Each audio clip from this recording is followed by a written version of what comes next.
Okay, so Ian gave a very detailed introduction on the X-ray variability of AGN, so I don't really have to spend much time in my introduction. I'm going to show you some results that I from work that I have done recently on the continuum variability of AGN, but in my case, I am going to concentrate on how the power spectrum in AGN changes with energy. So far, from the observations that have been done the last few years, we do know that the power spectrum shape changes with energy. But the main result that we have got so far is that the slope in the so-called soft band, mainly so far, most of the work has been done on two main energy bands, 0.5 to 2 keV and then 2 to 10 keV. And we do know that the slope in the soft band is larger than the slope in the hard band. That is, the power spectrum slope flattens as you go to higher energies. And there have been works where people have actually studied this phenomenon using 3 energy bands, and the conclusion is more or less the same. But and Ian actually showed the result on Mercallion 335. But I don't think that there has been a systematic work on how does the power spectrum change with energy in AGN. And in particular, I would like to see how the break time scale, the break frequency, the one that Ian discussed a lot in his talk, change with energy, and also how does the slope change with energy, or the power spectrum amplitude change in energy. And so what I did is I went to the XMM archive. XMM is perhaps the best satellite at the moment, so that we can, you can use the data from that satellite and try to answer these kind of questions, simply because it can give you uninterrupted observations up to 100 kiloseconds, and the observations are of really high signal to noise. And so I went into the archive and I chose the objects that are X-ray bright, the objects that are highly variable, and they have been observed for many times with XMM. And of course, I ended up with the usual suspects. So here is a list of the objects in my sample: MCG, IRAS 13224, Arcadian 564, NGC 4051, Arcadian 766, and 1HO707. And as you can see, for these objects, we have observations of at least 500,000 seconds, and in the case of 1HO707, actually now we have in the archive observations that are 1 microsecond long. And what I did is I produced light curves in these 5 energy bands: 0.3 to 0.5, 0.5 to 0.9, 0.9 to 1.5, 1.5 to 4, and 4 to 10 kV. And then I actually measured the average energy of the photons that are detected in these energy bands for all the objects. And typically, you detect photons of 0.4 keV in this band, 0.7 keV, 1.2 keV, 2.5 keV, and 6 keV in this band. Mind you, the energy ratio between the photons that are detected in this band over the photons that are detected in this band is of the order of 15. So there is actually quite a large energy separation between these energy bands. Then I estimated the power spectrum in this frequency range, 10 to the minus 4 up to 10 to the minus 2 hertz. And then I fitted the power spectrum with the so-called bending power law model. So basically, this is a model where you have a power law shape, and then gradually this power law shape changes to, again, a power law shape, but with a steeper slope in this case. And since I have power spectra that actually extend down to the 10 to the minus 4, I don't have much information on the low frequency slope of the power spectrum. So in this case, I fixed the low frequency slope to -1, and then I let as 3 parameters the normalization, the break frequency, the power spectrum, and the slope at high frequencies.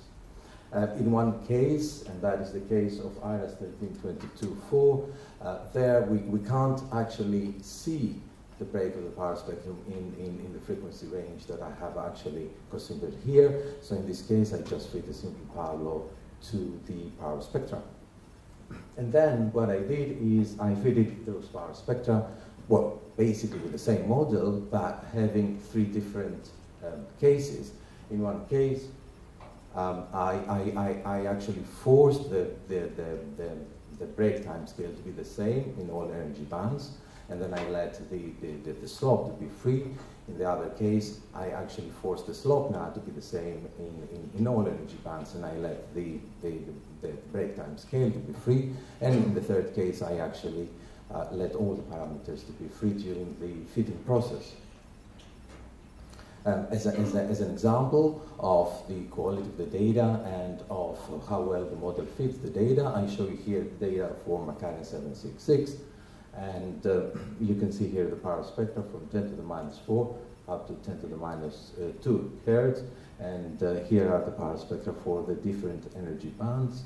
The black crosses here show the softest band, and the green crosses actually show the highest energy band. And indeed, as you can see, it's clear that the power spectra become flatter as the energy increases. And here's a list of the results. So what I showed here is just the chi-square over the degrees of freedom for the three models that I actually used.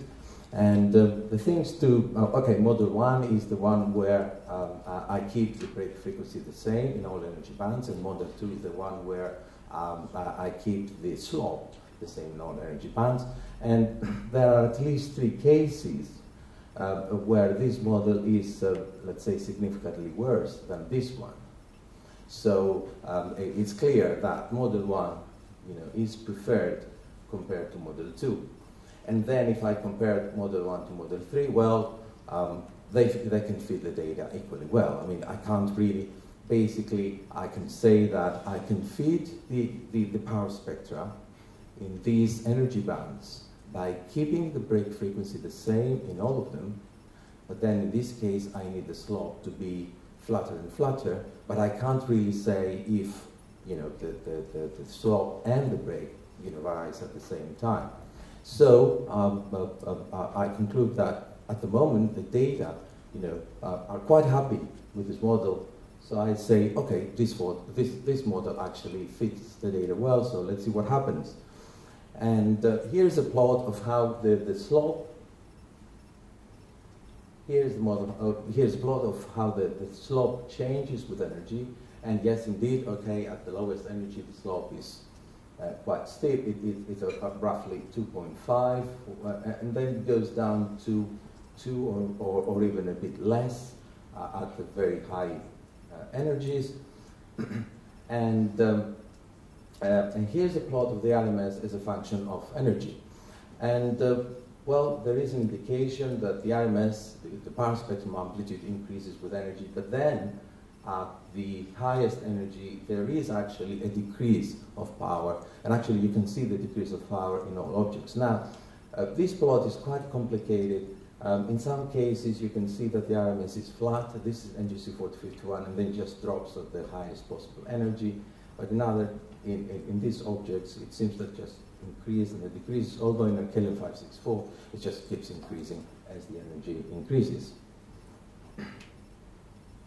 And here is another byproduct of this, and actually Ian mentioned 1H0707, and indeed, in this case, the power spectrum does seem to be a little bit bumpy. So here is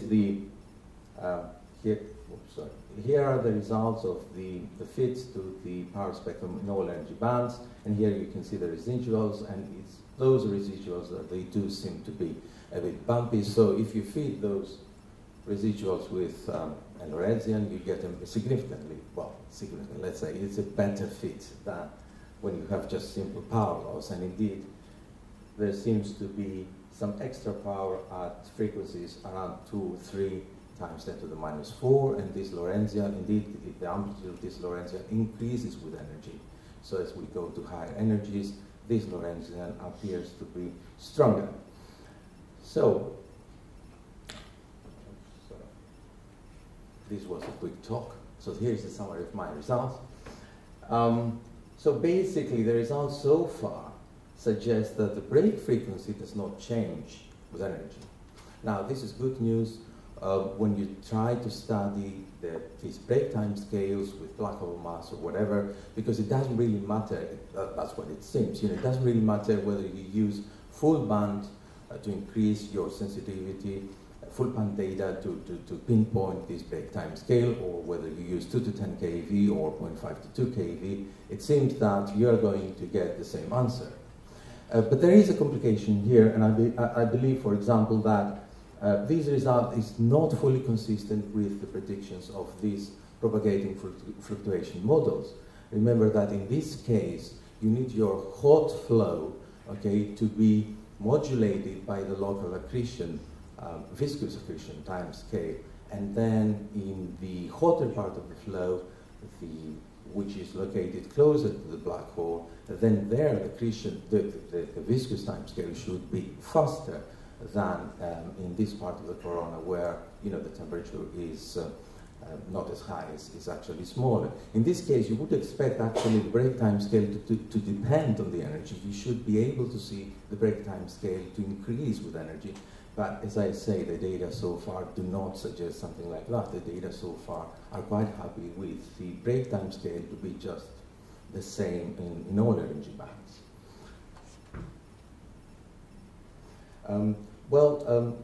Here is the fit on the dependence of the slope of the high frequency part of the power spectrum versus energy. At the moment, this is just a fit, this is just numbers, but I believe it's the first time that someone comes up with, I'm sorry for